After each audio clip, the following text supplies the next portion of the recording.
Hey, what's up, everyone? For those of you who've watched my videos before, you probably know that I live in the United States because, I mention a lot of stuff in the United States. And I'm a pretty patriotic person. I'm very happy that I live in the U.S. and I'm thankful that I don't take it for granted. And I know that in a lot of respects, we're very lucky people. And I I was having lunch one day, so I had my phone up on a stand and I was watching some YouTube videos. And this video popped up in my feed that I was watching, and it was basically about English knife law.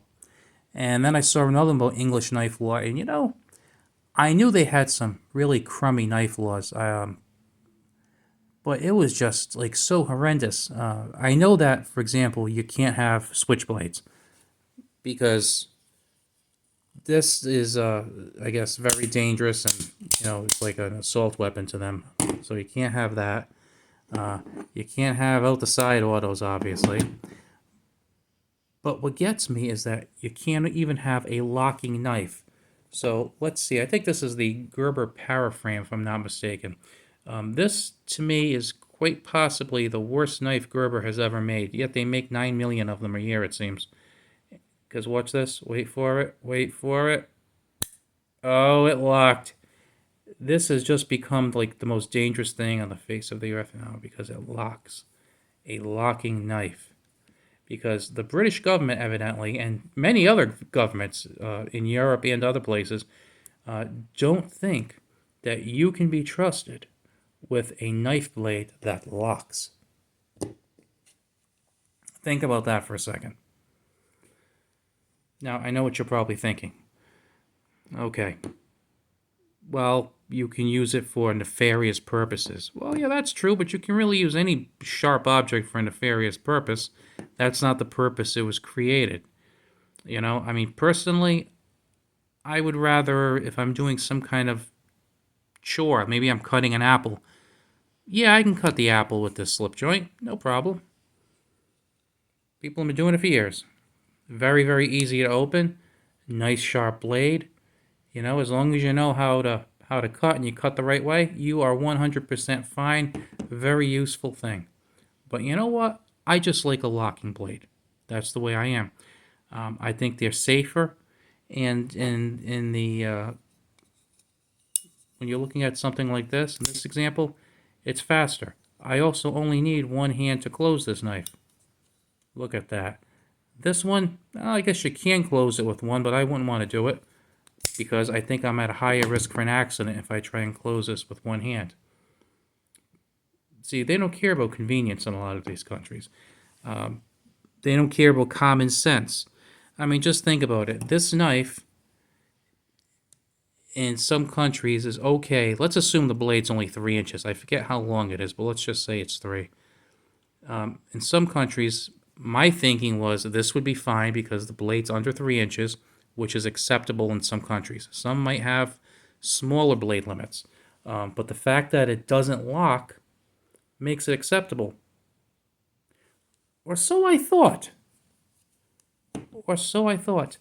Now I'm finding out that besides these dangerous knives, this one and this one and this one, because this is very dangerous. This is like Satan's plaything, obviously, because it locks. But multi-tools are problems. Multi-tools!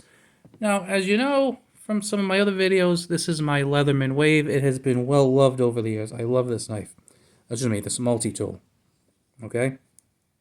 Great, great multi-tool. I've used it a lot. Okay, now let's have this saw here. Oh no, it locked. We're all gonna die. This is dangerous. This is dangerous because it locked. Oh no, it locked. And then we have the knife here. Now this is the really bad part. Look at this. Let's see, how long is this blade? Here, 1, 2, 3. This is just about a 3-inch blade. Okay. Now, does this look like the kind of thing if you needed a weapon? Yeah, you could stab with it. You could cut with it. Of course you can. But is this the kind of thing that you think of like a cold-hearted criminal having? You know, for a while I was a landlord, and I always had this thing with me. As a matter of fact, I have a couple of videos about I think I called it like my Leatherman EDC kit, and I had the Leatherman pouch, and I would put this in there. I had a tiny little Maglite flashlight that holds like one AAA battery.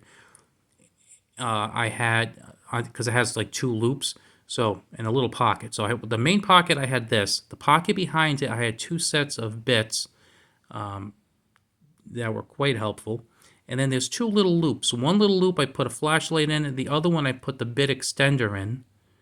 And I just had this thing on my belt, and this helped me out so much. You wouldn't believe it. Now I had a full toolbox in my car at the time, but if I don't have to lug like 20 or 30 pounds of tools up to a second floor apartment, in the back of the house, I don't want to. I'll just use this. You got pliers. You've got bits, you've got knives, and you got a little saw in there, and you've got little tools that just are amazingly useful. And yet, for some people, this is considered a weapon. And like I said, I'm talking specifically about the United Kingdom from what I saw in this video. The guy who was doing the video seemed like he knew what he was talking about. I believe he was an attorney. And one of the things he was talking about was, I guess, if you were stopped by a police officer. Now, I don't recall. You know what? I've never been stopped by a police officer just to like stop me and say like, "What are you doing here?" It's never happened. And for a while, I lived in a crummy neighborhood for about 30 years of my life. Never got stopped by a cop. I don't know if it's a commonality where in England they stop people randomly. I don't know. But he told you if you have a knife there, you're allowed to have a non-locking knife, of a shorter length. I forget the length. I want to say 3 inches, but that could just be me being hung up on the 3-inch length. He says, you watch out how you answer the cops, because sometimes the cops might say, well, do you see how this could be used as a weapon? Or do you think this could be used as a weapon? And like if you say, well, yeah, I mean, I could see how some people would think that could be used against you. And that just floored me. The subjectivity of these things. I mean, think about it. There are so many common things that we use that could be used as a weapon. I mean, look at tools. You can use a saw as a weapon. You can use a hammer as a weapon. You can use a screwdriver as a weapon. Now, yeah, you wouldn't commonly be carrying those things unless you had a toolbox. But what about other things? You can use a key as a weapon. And if you don't believe it, just look into some of these self-defense classes that'll tell people, get your keychain, put it in your hand, and stick a key between your fingers and just punch, because you've got this hard metal kind of pointy thing that you can like jab somebody with. Look at the FBI. Hands and feet kill more people than all long guns combined, and I believe more than knives, if I'm not mistaken. But yet they focus on knives. Now, what scares me is that in the United States, we have some states that have fantastic knife laws. You can have automatic knives, you can have balisongs, you can carry any length knife you want. Where I live, it's basically legal to own any kind of knife. You want an out the side, out the front, balisongs, gravity knives, you can own any kind of knife you want. The catch is, you can't conceal carry anything under 3 inches. Excuse me, anything over 3 inches. So if you have something that's 3.5 inches, you're screwed unless it's open carry. So that's not too bad. I mean, I don't think that should be a restriction either. But then you have the other issue where you have people possibly harassing you if you do open carry, because I have done that a few times, where I've had pants with pockets on the legs, and I've put my my Corvid Oh my God, what's the name of that thing? It's that big cleaver thing, that big honking cleaver. I actually stuck that in my pocket, and like the top inch was poking out, and I had the big metal clip on the outside, so it was like out there for the world to see. A lot of people probably didn't know what it was, but I could just picture seeing a police officer. If I was stopped, if it's one, is it going to be a police officer who does know the law and says, "Oh, it's open carry, you carry what you want," whereas there might be other ones who say, "Oh, you can't have that knife, it's too long." Well, it's not concealed carry. Well, what does that mean? I could see a cop making that mistake because I've actually heard police officers not being aware of certain types of laws. And that's a scary thing because they kind of have a lot of power in certain situations, and it's scary to see that their ignorance of the law could be very, very costly, both in time, aggravation, and money. But for those of us who are in the U.S., it really gives me pause because I don't see places going after knives now. If anything, I've heard of some states relaxing their rules on knives and carry and what's allowed.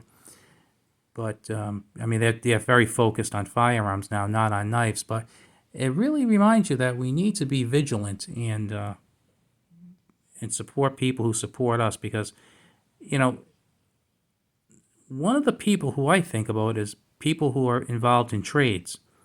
Now, I don't need to carry a knife for work, but there are a lot of jobs where I can imagine that carrying a knife is a very useful thing. And, I'll give you an example. I have a DeWalt knife that I picked up from Home Depot. It has a 3.5-inch blade. It's about $15. It's a pretty nice knife. I could pick, it's not the kind of knife you'd collect. It's not like a cool tactical knife. It's just a good, sturdy, like workers type knife, and I can see a lot of people in like the trades having this kind of knife, especially if you like, DeWalt tools, and you want something like this. Well, are you going to get arrested for it if somebody's having a bad day and they see that you have this 3.5-inch knife in a place where you're supposed to have only a 3-inch knife? I mean, it's kind of ridiculous. You see some guy who's got like dust and paint on his clothes from a hard day's work, and they have this knife, and it's like, could that cause you problems? You might say, well, they wouldn't do that, but you don't know. I mean, if there's a possibility, you don't know. Well, just wanted to leave you with that because I don't know, it just kind of stayed with me, like how badly some places have it, and how some people in the U.S. want to make us as bad as those places. Just thought I'd leave you with that. A little venting today. Have a good one. I'll talk to you later. If you like this video, I would really appreciate a thumbs up. Talk to you later.